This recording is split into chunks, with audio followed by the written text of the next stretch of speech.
வணக்கம். வணக்கத்தை நான் சொல்ல வார்த்தை இல்லை. வார்த்தையாய் நான் சொன்னால் அது வணக்கம் இல்லை. விழியோடு விழி பேசினால் அதை காதல் என்பார். விண்ணோடு கவி பேசினால் அதை கவிதை என்பார். தூய பண்ணோடு யார் பேசினாலும் அதை தமிழே என்பார். நேச நெஞ்சையெல்லாம் தொட்டு விட்டால் அதை உறவே என்பார். தொட்டிருப்பேன் என்ற நம்பிக்கையில் தொடங்குகிறேன் இன்னும் தொட.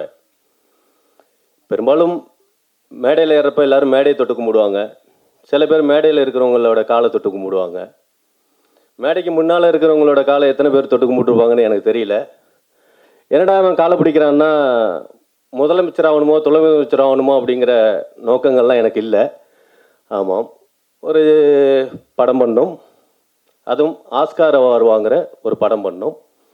அது இயேசுநாதரை பற்றி படம் எடுத்தால் அந்த ஆஸ்கார் அவார்டு வாங்கலாம். கண்டிப்பாக பிள்ளையாரை பற்றி படம் எடுத்தோம்னா சாப்பிட்றப்ப கப்பு கொடுப்பாங்கள்ல தொட்டுக்கு வச்சு, அந்த கப்பு கூட கொடுக்க மாட்டானுங்க.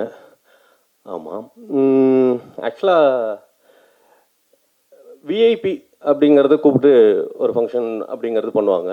ஆமாம், நாங்கள் விஐபி அப்படின்னா எங்களுக்கு விஐபி அப்படின்னா இன்றைக்கி நீங்கள் தான் விஐபி, உங்களுக்கு நாங்கள் விஐபி, எங்களுக்கு நீங்கள் விஐபி. ஆமாம், மற்ற விஐபிஸ்லாம் வர்றாங்க. இடையில விஐபின்னு வர்ற ஒவ்வொரு இதுவும் வந்து அந்த விஐபி மட்டும்தான் வெளியில் தெரியுறாங்க. அந்த எந்த படத்துக்கு வர்றாங்க, எதை பற்றி பேசுகிறாங்க அப்படிங்கிறது அந்த படத்தோட இதே தெரிய மாட்டேங்குது. அவங்க மட்டும் இது ரீசெண்டாக ஒரு யூடியூப்பில் ஒரு பார்த்தேன், கே ராஜன் அவர்கள். ஆமாம், தனுஷ் இவங்களெல்லாம் பற்றி கிளின்னு கிழிச்சிருந்தார். ரொம்ப எனக்கே ரொம்ப ஆக்வர்டாக இருந்தது பார்க்குறப்ப. வந்து வாய் இருக்குங்கிறதுக்காக நாய் கூட வாய் இருக்குது. ஆமாம், அது நல்லா பேசுன்னு சொல்லி யூடியூப்பில் அப்லோட் பண்ணி அதை கேட்டுக்கிட்டு இருந்தோம்னா அது நல்லாவா இருக்குது. அது மாதிரி இருந்தது. அது மாதிரி எல்லாம் இருக்கக்கூடாதுங்கிறதுக்காக தான் எந்த ஒரு விஐபியும் பர்டிகுலராக கூப்பிடல, வேணான்னு சொல்லி. ஏன்னா விஐபிலாம் வந்து அவங்க விஐபி மாதிரியே பேச மாட்டேங்கிறாங்க, வெறும் பி மாதிரி பேசுகிறாங்க. ஆக்சுவலாக பி மீன்ஸ் பீப்புள். விஐபினா வெரி இம்பார்ட்டன்ட் பீப்புள், பின்னா பீப்புள் அப்படி தான் நான் சொல்கிறேன். வேறு எதுவும் தவறான கருத்துக்களோ நோக்கங்களோ அது மாதிரிலாம் கிடையாது. அடுத்தாப்புல என்னோட பேர் வந்து இந்த ஆக்சுவலாக என்னோட ஃபுல் நேம் வந்து நந்தவனம் நந்தகுமார் கண்டியர், அதுதான். அப்புறம் நந்துன்னு கூப்பிட ஆரம்பித்து ஜிடி நந்து அப்படிங்கிறது தான் இது. அப்புறமேல் ஒரு ஸ்டேஜில் வந்து கெட்டவன் நந்து அப்படின்னு அது அடைமொழியாச்சு. ஆமாம், இந்த படத்தில் வந்து என்கே கண்டி அப்படின்னு பேரை வச்சுக்கிட்டேன். ஆமாம், நான் வச்சுக்கல. ஆக்சுவலாக வந்து ஒரு நியூமராலஜியில் போய் பார்த்தேன். அவர் வந்து என் கண்டித சாஸ்திரர். அவர் வந்து சொன்னார், உங்களுக்கு ஓகே நந்தகுமார் கண்டியர்னு நீங்கள் இருக்குங்க, ஆக்சுவலாக என்கே கண்டி அப்படின்னு வச்சுக்கோங்க அப்படின்னாரு. ஓகே, ஒரு நம்பிக்கை. ஆக்சுவலாக ஏஆர் ரஹ்மான் பேர் வச்சது வந்து ஒரு நியூமராலஜி அப்படின்னு சொல்லி அவரும் நமக்கு பேர் வச்சவரெல்லாம் எல்லாம் ஒரு ஒன் ஆஃப் கொலிக்ஸ் அப்படிங்கிறது மாதிரி. சப்போஸ் ஏஆர் ரஹ்மானுக்கு சூனாப்பனா அப்படின்னு பேர் வச்சுருந்தா கூட அது பிடிச்சி ரெண்டு இது இப்படி நின்று இருந்தால் கூட ஆமாம் சூனாப்பனா அவர்கள் ஆஸ்கார் வாங்கியிருக்காருன்னு நம்ம சொல்லியிருப்போம். ஸோ அதே மாதிரி எனக்கு என்கே கண்டி அப்படின்னு நல்ல வேலை கேஏஎன் போட்டது கேயூஎன்னா இருந்தால் கூட வச்சிருப்பேன். தப்பாக அது சொல்ல முடியாது எப்படி என்னன்னு எனக்கு தெரியல. அடுத்தாப்புல இது இந்த படத்தில் ஆக்சுவலாக இந்த படத்தோட அனுபவத்துக்கு நல்லா இல்லை, காமெடியான விஷயங்கள்லாம் சொல்கிறேன்னு இல்லை, அதெல்லாம் எனக்கு ரொம்ப வேதனையான விஷயங்கள். ஆமாம், இந்த படத்துக்கு இந்த படம் ஆரம்பிக்கிறதுக்கு முன்னாடி என்னவா பண்ணேன் அப்படின்னா பிச்சை எடுத்தேங்க. சீரியஸாக கெட்டவனுக்கு அப்புறம் நான் பிச்சை எடுத்தேன். ஆமாம், பிச்சை எடுத்தேன்னா பிச்சைக்காரன் அப்படின்னு சொல்லி ஒரு படத்தை ரெடி பண்ணி, நீங்கள் பிச்சைக்காரன் டைட்டில் வந்து இப்போ வந்தது, அதுக்கு முன்னாலே நாங்கள் ஒரு டைட்டிலை ஃபிக்ஸ் பண்ணி ஓகே என்ன பண்ணலாமா அப்படின்னு இது பண்ணுறப்ப எனக்கு எல்லா லனில் கிடைச்ச ஒரு அனுபவம் என்னென்னா, நம்மள்கிட்ட கேமரா மட்டுமே இருந்தால் போதும், அதை வச்சு நம்ம படம் எடுக்கலாங்கிற ஒரு அறிவை நான் அங்கே தான் கற்றுக்கிட்டேன். ஏன்னா எதுவுமே இல்லாமல் நாங்கள் அதை எடுத்திருக்கோம், அங்கே எப்படி எடுத்திருக்கோம் அதுதான் அதோட அனுபவம் தான் இந்த படங்கள்லாம். பட் அது மாதிரி வந்து அந்த டைமில் வந்து ஒரு கேமரா மட்டும் எடுத்துக்கிட்டு ஓகே ஹிடன் ஷிக்கா நம்ம வந்து பிளான் பண்ணி ஒரு பிளான்லாம் அப்படின்னு அப்போல்லாம் வந்து தாடியெல்லாம் அப்படியெல்லாம் வளர்த்து அசல் பிச்சைக்கார மாதிரியே இருப்பேன். நான் ஒரு மெயின் கேரக்டர். அப்புறமேல் நம்ம அசிஸ்டன்ட் டைரக்டர் ஆல்ரெடி பிச்சைக்கார மாதிரி தான் இருப்பாங்க.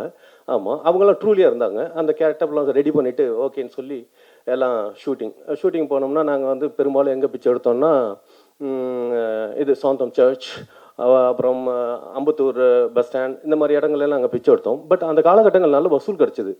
ஆமாம், சீரியஸ்லி நான் சொல்கிறது வந்து ஜோக் கிடையாது. ஆமாம், சீரியஸாக நாங்கள் பிளான் பண்ணி ஆமாம் கேமரா வச்சுருவோம், பிச் எடுத்தோம், நல்ல பைசா கிடச்சிது, நல்ல ஒரு மூமெண்ட்லாம் இருந்துச்சு. ஆமாம், நல்லா பணத்தை நல்லா பெரிய லெவலில் சம்பாரித்து படம் எடுத்தவங்களாலே படத்தை முழுசாக முடிக்க முடியலங்கிறப்ப பிச்சை எடுத்து படம் எடுக்கிறது எப்படி முடிக்க முடியும்? அந்த படம் வந்து வசூல் சரியான வசூல் கிடைக்கல அந்த நேரத்தில். ஆனால் நல்லா கிடைச்சிது, கிடைச்ச வசூலை வச்சு ஓரளவுக்கு நாங்கள் இது பண்ணோம். ஆமாம், அப்புறமேல் திடீர்னு பார்த்தா அந்த பிச்சை எடுத்துகிட்டு இருந்த ஹீரோயின் வந்து திடீர்னு மாடலிங் இதில் ரொம்ப ஃபேமஸ் ஆகிட்டாங்க. அப்புறமேலு ஹீரோயின் பிஸி ஆகிட்டதுனால இல்லை இன்னமெல்லாம் என்னால் வந்து பிச்சை எடுக்க முடியாது சாரி அப்படின்னு அவங்க வந்து ரொம்ப இதாக எப்படி அது ரொம்ப எனக்கு வருத்தத்தை ஏற்படுத்துச்சு. அந்த படம் அதனால் கைவிட பண்ண வேண்டிய சூழ்நிலை வந்தது. அதுக்கப்புறம் நீண்ட இடைவெளிக்கு பின் அந்த படத்தை மறுபடியும் ஸ்டார்ட் பண்ணலாம் அப்படின்னு அதே ஹீரோயின் வந்து அப்ரோச் பண்ணாங்க. ஓகே கிடச்சதுல லக்கு அடிச்சிடலாம் அப்படின்னு சொல்லிட்டு மறுபடியும் பிச்சை எடுத்தோம். இப்போ இந்த டைமில் என்னென்னா கையில் காசும் கிடையாது. அந்த டைமில் வந்து நல்லா வசூலாச்சு. ஓகே ஃபைன் அப்படின்னு பிச்சை எடுத்தப்போ பிச்சை கிடைக்கல, காசு யாரும் போடலை. அந்த டைமில் போட்டாங்க கிட்டத்தட்ட 2010 நல்ல வசூல் கிடச்சிது. ஆனால் 2017 கிடைக்கல.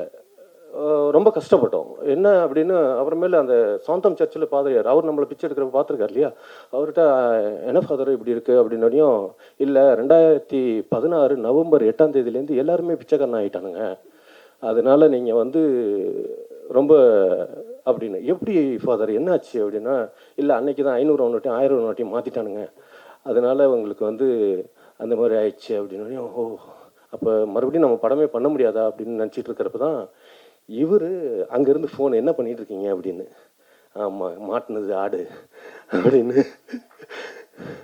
அப்படின்னு சொல்லி ஓகே அப்படின்னு பிரதர் கவலைப்படைங்க பிரதர், நம்ம ஆக்சுவலாக ஒரு 5 லட்சத்தில் படம் பண்ணலான்னு நான் பிளான் போட்டிருக்கேன், பண்ணலாம் பிரதர் அப்படின்னு இவர்கிட்ட பேசினேன். இல்லை ஆஸ்திரேலியாங்கிறப்ப ஒரு 2 லட்சம் தான் கூட வரும் அப்படின்னு இது பண்ணேன். ஆமாம், அதை ஃப்ளைட் டிக்கெட்லாம் வந்து உடனே போட்டால் தான் உங்களுக்கு காசு ஜாஸ்தி. நாங்கள் 1 வருஷத்துக்கு முன்னாலே ஃப்ளைட் டிக்கெட்லாம் போட்டோம். அதனால வந்து அது வந்து ரொம்ப இதில் வந்து சௌத்ரி சார் வந்து அவர்கிட்ட போய் ஒரு கதை சொல்லி படம்லாம் மூவ் பண்ணி எல்லாம் இருந்துச்சு. அதோட இதில் அதாவது நான் தான் அவர் சொன்னது மாதிரி நம்ம வாய் சும்மா இருக்காது இல்லையா, அது மாதிரி அவர் வந்து ஒரு பழைய செட்டப்பாக இதே கொடுத்தாங்க எனக்கு. அதெல்லாம் வேணாம், நான் சொல்கிறவங்கள வச்சு பண்ணுவோம் அப்படின்னு தான் அங்கே நிர்பந்தப்படுத்தினேன். ஆமாம், அது வந்து அவங்களுக்கு அதில் உடன்பாடு இல்லை அப்படிங்கிறது அது பின்னால் தான் அந்த நாலேஜ் வந்து அந்த பின்னால் தான் கிடச்சிது. பட்டு இப்போ இந்த படம் வந்து என்னோடய டேஸ்ட் முழுக்க நான் என்ன நினச்சேனோ அதை தான் நான் பண்ணியிருக்கேன். அந்த மாதிரி என்னோட என்ன சொல்கிறது, நான் சொன்ன வேலையை செஞ்சாங்க. அது நான் பெரிய படத்தோட மூமெண்ட்ஸ்லாம் கெட்டவன் நின்னதுக்கு இது ஒரு கூட ரீசன். நான் நினச்சதை கொண்டு வர முடியலங்கிறதோட வேதனை எனக்கு அந்த டைம்லலாம் உண்டு. ஏன்னா அதாவது என்ன சொல்கிறது, சினிமாங்கிறது டீம் ஒர்க். ஆனால் டீமோட லீடர் கொஞ்சம் சொல்கிறத கேட்டுக்கணுங்கிறது நான் ஆசைப்படுவேன். பட் இப்போ அந்த மனநிலையில் கிடையாது. ஏன்னா யார் எதை சொன்னாலும் சொல்லிட்டு ஆமாம் சாமின்னு போட்டுட்டு போகிறது தான். ஏன்னா எல்லா டைரக்டரும் அதான் செஞ்சிகிட்டு இருக்காங்க. ஆமாம், ஸோ அதுதான். ஸோ 10 லட்சத்தில் ஒரு கெட்டவன் டைரக்டர் கெட்டவன் படத்தை ஒரு 3.5 கோடி ரூபாய்க்கு எடுத்து கைவிடப்பட்டு இப்போ 10 லட்ச ரூபாயில் என்னத்தை இவர் கிழிச்சிருக்க போகிறார் அப்படிங்கிற மாதிரி தான் இருக்கும். சத்தியமாக சொல்கிறேன், 10 லட்ச ரூபாய்க்கு கிளின்னு கிழிச்சிருக்கேன், அதான் உண்மை. ஆமாம், இந்த ரேஞ்சுக்கு நான் சேலஞ்ச் பண்ணி சொல்லுவேன், யாரை வேணுமாலும் இப்படி ஒரு படத்தை அவங்களுக்கு கொடுத்துட்டு பேச சொல்லலாம் அப்படிங்கிற அளவுக்கு தான் நான் அவங்கள்ட்ட பெட் பண்ணுவேன். அந்த அளவுக்கு தான் இருக்கும். படத்தையும் வந்து படம் பார்த்தவங்களுக்கு தெரியும், படம் வந்து 2 மணி நேரம் எடுத்துருக்குனாலும் ஒரு இங்கிலீஷ் படம் பேட்டர்னுக்கு உள்ளார என்ன நடத்தணுமோ அதை நான் பண்ணியிருக்கேன். ஆக்சுவலாக இந்த படத்துக்கு டே நைட் அப்படின்னு டைட்டில் வச்சதுக்கு ரீசன் வந்து எனக்கு தமிழ் மேல் பற்று உண்டு, ஆனாலும் தமிழுக்கான அங்கீகாரமாக மரியாதையை கிடைக்கிறது இல்லையே அப்படின்னு ஃபீல் உண்டு. சரி என்ன பண்ணலாம் அப்படின்ட்டு டே நைட்டு அப்படின்னா, பெரும்பாலும் டே நைட்னா காண்டமோட விளம்பரத்துக்கு டே நைட்டுங்கிறது வந்துகிட்டு இருந்தது. அதுக்கப்புறம் டே நைட்னு ஒரு சரக்கு ஒன்று இருக்குது. அது வந்து அந்த சரக்கு வந்து ஐயோ ரொம்ப ரொம்ப கேவலமான ஒரு சரக்கு. ஆனால் படமோ காண்டமோ அதை பற்றி இந்த படத்தை எடை போட்டுறாதீங்க. படம் வந்து குவாலிட்டியாக இருக்கும், படம் நல்லா இருக்கும். ஆமாம், வேற விஷயங்கள் இந்த படத்தை பற்றி அப்படிங்கிறதுக்கு என்ன சொல்கிறது, எனக்கு வந்து பேசுறதுக்கு நிறைய கதை இருக்கிறதுனால எந்த கதையை பேசுறதுனே தெரியாமல் ஆக்சுவலாக இந்த படத்தை பட்ஜெட்டுக்குள்ளார ஆரம்பிக்கணுங்கிறப்போ ஃபஸ்ட்டு ப்ரொடியூசர் கவுன்சில் போனேங்க. ஆமாம், வந்து ப்ரொடியூசர் கவுன்சிலில் போய் மெம்பர் ஆகணும் அப்படின்னு போனோம். போய் கேட்டப்போ 3.5 லட்ச ரூபா கேட்டாங்க. மெம்பர் ஆகிறதுக்கு 3.5 லட்ச ரூபா அப்படின்னு இவர்கிட்ட வந்து சொன்னோனையும், சரி 3 லட்ச ரூபா கட்டி இது பண்ணுறோமே, 3 லட்ச ரூபாய்க்கு அவங்க என்ன கொடுப்பாங்க அப்படின்னு கேட்டார். நான் வந்து பல வருஷமாக நான் ப்ரொடியூசர் கவுன்சிலில் நான் போய் பார்த்துருக்கேன். கூடலாம் ப்ரொடியூசர் கூடலாம் நான் போயிருக்கிறதுல நான் என்னோடய அனுபவத்தில் போண்டாவும் சட்னியும் கொடுப்பாங்க பிரதர் அப்படின்னு. அப்படியா, அதுக்கு எதுக்குங்க 3 லட்ச ரூபா நம்ம கொடுக்கணும் அப்படின்னாரு. எனக்கு பெரிய அதுக்கு பதிலே சொல்ல தெரில. ஆமாம், சரிங்க, அப்போ கில்டுன்னு ஒன்று இருக்குது, அங்கே போய் நம்ம இது பண்ணுவோம் அப்படின்னாங்க. அங்கே போய் கேட்டோன்னே 30,000 ரூபா அப்படின்னாங்க. அட பரவாயில்லையே, எப்படி அப்படின்னு ஒரு சந்தோஷப்பட்டார். ஆனால் அங்கே மோர் தான் கொடுத்தாங்க. ஆமாம், அப்புறமேலு ப்ரொடியூசர் கவுன்சிலில் சில ரிலீஸ்க்கு என்னங்கிறத ஃபார்மேட்லாம் போய் பார்த்துக்கலாம் அப்படின்னா அங்கே போனப்போ மருத்தோட இப்போ ரீசெண்டாக அங்கே போனப்போ பார்த்தா வடை கொடுத்தாங்க. வடையும் சட்னியும். என்னடா போண்டா கொடுத்துக்கிட்டு இருந்தாங்களே, போண்டாவுக்கு பதிலாக இப்போ வடை கொடுக்குறேன் என்ன அப்படின்னு கொடுத்துட்டு கேட்டால், இல்லை விஷால் வந்து மாற்றம் பண்ணியிருக்காரு அப்படின்னாங்க. ஓ என்னடா அது அப்படின்னா, அப்புறம் பார்த்தா போண்டா தின்னவங்களாம் ஒரு குரூப்பாகவும் வடை தின்னவங்களாம் ஒரு குரூப்பாகவும் இது பண்ணிட்டாங்க. எனக்கு சரி ஓகே ஃபைன், சரி வேணாம், நீங்கள் தயவு செஞ்சு அந்த விட்டுருவோம். 2வது ப்ரொடியூசர் கவுன்சிலில் பதிவு பண்ணாவே அவங்க எல்லாம் டுபாக்கூர் ப்ரொடியூசராக ஆயிடுறாங்க, படம் எடுக்காத ப்ரொடியூசராக போயிடுறாங்க. ஏன்னா ஏவிஎம் எடுக்கலை, எல்லாமே ப்ரொடியூசர் கவுன்சிலில் மெம்பராக இருக்கிறவங்கெல்லாம் எல்லாம் எடுக்காமல் போயிடுறாங்க. சரி, எடுக்காத ப்ரொடியூசரை அங்கே எல்லாருமே நீங்கள் ஒரு 4 ப்ரொடியூசர் தான் படம் எடுத்துகிட்டு இருக்காங்க, பாக்கி எல்லாருமே ப்ரொடியூசர் கவுன்சிலில் வர்றாங்க போகிறாங்க, மெம்பராக இருக்காங்க. அந்த சென்டிமெண்ட்டு 100% உண்மை அப்படின்னு அவரை நம்ப வச்சேன். ஆமாம், அவரும் ஒத்துக்கிட்டார். ஆமாம் நீங்கள் சொன்னதெல்லாம் பார்த்தா ஆமாம், பெரிய பெரிய ஜாம்பவான்களே படம் எடுக்காமல் போயிட்டாங்களே அப்படின்னு. ஆமாங்க, அந்த யூனியனில் சேர்ந்துட்டாவே எடுக்க முடியாதுங்க. ஆமாம், அதனால் வந்து சேராதீங்க. அப்போ நீங்கள் எந்த யூனியனில் இருக்கீங்க அப்படின்னோடனையும் அப்புறமேலு இல்லை நம்ம டேரக்டர்ஸ் யூனியனில் இருக்கோம் அப்படின்னு. அப்புறம் டேரக்டர்ஸ் யூனியனில் வந்து எனக்கு வந்து டேரக்டர்ஸ் யூனியனில் நான் மெம்பர் அப்படின்னப்போ எனக்கு டேரக்டர்ஸ் யூனியனில் இது மெசேஜ் வர்றப்போ ஒவ்வொரு மெசேஜும் பார்க்குறப்ப பயமாக இருக்கும். ஆமாம், அந்த மெசேஜில் வந்து பார்த்தா ஒரு மாதத்துக்கு 5 பேர் செத்துருவானுங்க. ஐயோ எப்போ என் பேர் வரும், ஏன்டா அந்த யூனியனில் மெம்பர் ஆனோம், ஐயோ அப்படின்னு அவ்வளோ ஒரு வேதனையோட வெளிப்பாடு நிறைய எனக்கு உண்டு. இருந்தாலும் அவங்களுக்கு ஒரு நன்றி சொல்கிறேன். இன்னைக்கு போட்டிருக்க இந்த சொக்காவும் இந்த வேட்டியும் அவங்க பொங்கல் பரிசாக கொடுத்தது. ஆமாம், பரவாயில்ல, ஒரு மெம்பருக்கு பொங்கல் பரிசாவது கொடுத்துட்டாங்களே, படம் தான் கொடுக்கல, பொங்கல் பரிசாவது கொடுத்தாங்களே அப்படின்னு. ஸோ வேறு ஆக்சுவலாக சினிமாவுக்கு வந்து என்ன மாதிரிலாம் ஆக்கிட்டாங்கன்னு சொல்கிறேன். ஒரு ப்ரொடியூசரு இடையில ரொம்ப தேடுதலை நடத்திக்கிட்டு இருக்கிறப்போ ஒரு ப்ரொடியூசரை சந்த வாய்ப்பு கிடைச்சிது. அட்வான்ஸ் கொடுத்தாரு. ஆமாம், 50,000 ரூபா அட்வான்ஸ் கொடுக்குறேன்னு சொல்லி ஃபஸ்ட்டு 5,000 ரூபா கொடுத்தாரு. 5,000 ரூபா கொடுத்தோன்னே உடனே ஆஃபீஸ் எல்லாம் வச்சுருந்தாங்க. அப்படின்னு உடனே நான் எவ்வளோ கதை சொன்னேன், அவ்வளோ கதையும் அவர் நல்லா இல்லைன்னாரு. ஆக்சுவலாக வந்து என்ன சொல்கிறது, எனக்கு ஒன்றுமே புரியல. அவர் சரிங்க சார் என்ன சார் பண்ணலாம் அப்படின்னோடனையும் அவர் ஒரு கதை சொன்னார்.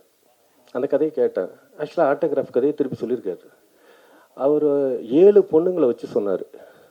ஆமாம், சரி நமக்கு இதை ஓகேன்னு சொல்லிட்டோம்னா தான் படம் கிடைக்கும். 2வது சர்வைவல் பண்ணோம். நானும் வந்து பேச்சுலராக இருக்கிறப்போ ஓகே, கெட்டவன் டைமில் பேச்சுலர், அதனால் ஒன்றும் பிரச்சனை இல்லை. அதுக்கப்புறம் கல்யாணம் பண்ணி புள்ள அப்படின்லாம் இருக்குது, மாதம் ஆனால் ஓட்டணும் இப்படிங்கிற விஷயங்கள்லாம் இருக்குது.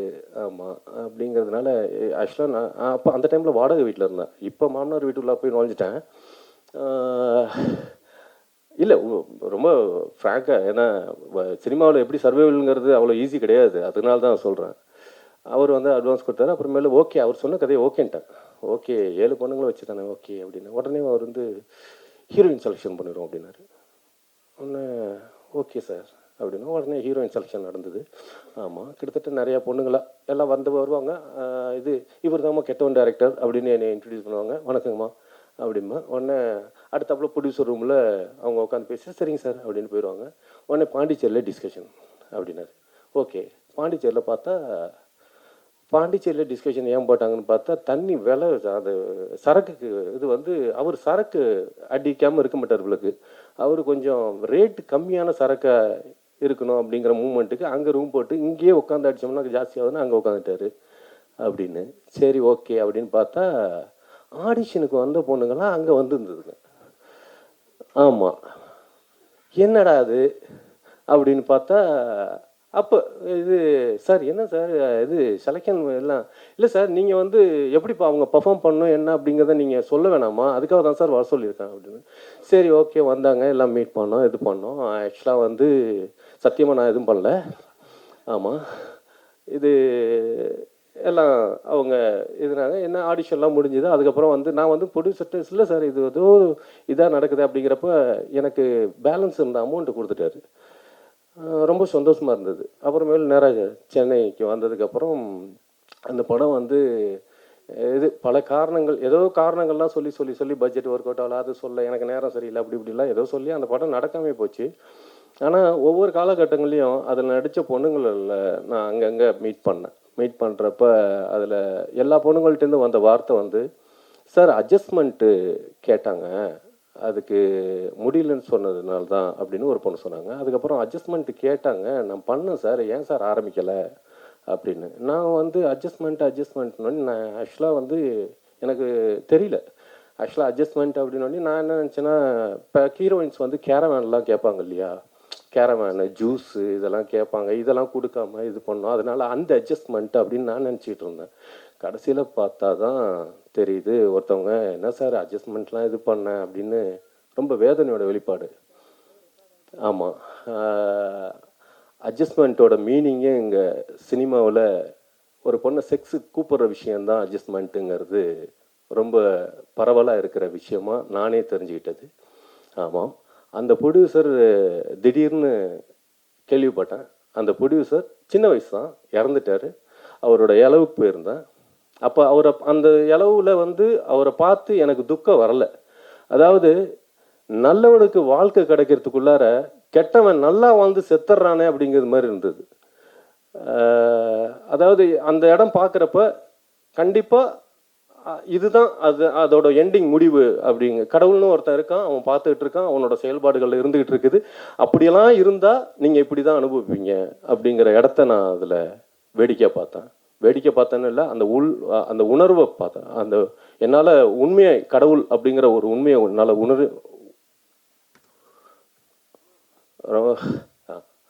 உணர முடிஞ்சுது. இல்லை அதாவது தேவையில்லாமல் சம்மந்தம் இல்லாமல் அதிகமான விஷயங்களை பேசிகிட்டு இருக்கணும் அப்படிங்கிறது மாதிரி எனக்கு தோணுது. ஆமாம், ஆக்சுவலாக வந்து உங்கள் எல்லார்கிட்டையும் ஒரு விஷயம் கெஞ்சி கேட்டுக்கிறேன். ஆமாம், நான் சினிமாவை மட்டும்தான் நேசிக்கிறேன். நான் வந்து மியூசிக் காலேஜ் படிக்கிறதுக்காக தான் சென்னை வந்தேன்.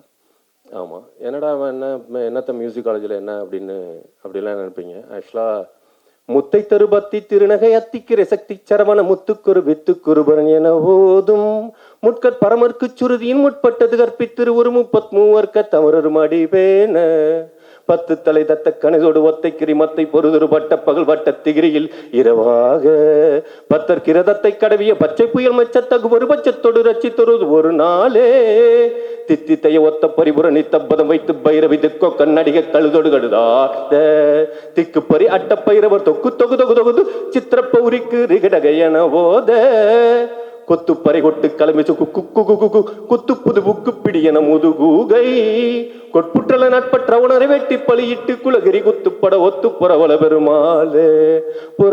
பெருமாளே. சத்தியமா நான் நல்லா பாடலைங்கிறது எனக்கு தான் தெரியும், அது அவளுக்கும் தெரியும். ஆமாம், ஏன்னா காலேஜில் வந்து என்னோட வாத்தியார் அவன் என்னோட காலேஜ் மெட், அவன் மியூசிக் டைரக்டர். ஆமாம். என்னை வாத்தியாரை வந்து வராம்பார் கொலகாரன் அப்படிம்பார். ஆமாம். தாளம், சுருதி, லயம் இது எல்லாத்தையுமே கொலை பண்ணுற கணக்கில் நம்மளை வச்சு, அதனால தான் எனக்கு என்ன தெரியுமோ அந்த விஷயம் அப்படிங்கிறத நான் அதில் ட்ராவல் பண்ணி, கண்டிப்பாக டைரக்ஷன் நல்லாவே தெரியுங்கிறத இந்த படம் அது சில பேர் ஒரே வார்த்தையில் சொல்லுவாங்க, படம் பேசுங்க அப்படின்னு.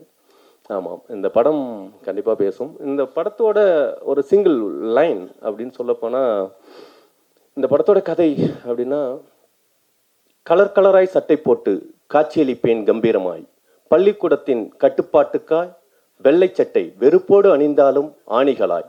அப்போது அவள் சொன்னாள், வெள்ளை சட்டை உனக்கு நன்றாக இருக்கிறது என்று. பள்ளி படிப்பு முடிந்து பல வருடம் ஆகியும் எப்போதும் இப்போதும் வெள்ளை சட்டை தான். அணிந்தவுடன் அவளின் நினைவுகள் புரியாமல் புரிந்து கொண்டேன். என்னை விதவையாக்கிவிட்டு எங்கோ அவள் வாழ்ந்து கொண்டு இருக்கிறாள் என்று. அவள் மறந்துட்டு என்று சொன்ன வார்த்தைகளை விட மரணம் ஒன்றும் கொடியதில்லை. அவளை நான் மறந்து போக வேண்டுமானால் கண்டிப்பாக நான் இறந்து போக வேண்டும். நான் இறந்து போக வேண்டுமானால் கண்டிப்பாக அவளை சாகடிக்க வேண்டும். ஆம், அவள் சுவாசித்து விடும் மூச்சு காற்றில் தான் நான் உயிர் வாழ்ந்து கொண்டுள்ளேன். ஆதலால் அவளை கொலை செய்தால்தான் என்னால் தற்கொலை செய்து கொள்ள முடியும். எல்லோருக்கும் காதல் புனிதமானது, என்னை பொறுத்தவரை காதல் கொடூரமானது. இதுதான் இந்த படத்தோட ஒரு ஒன் லைன் அப்படிங்கிறது விளக்கம். வேற ஏதாவது தெரியல, போதும்னு நினைக்கிறேன். மிக்க நன்றி, காப்பாற்றி விடுங்க.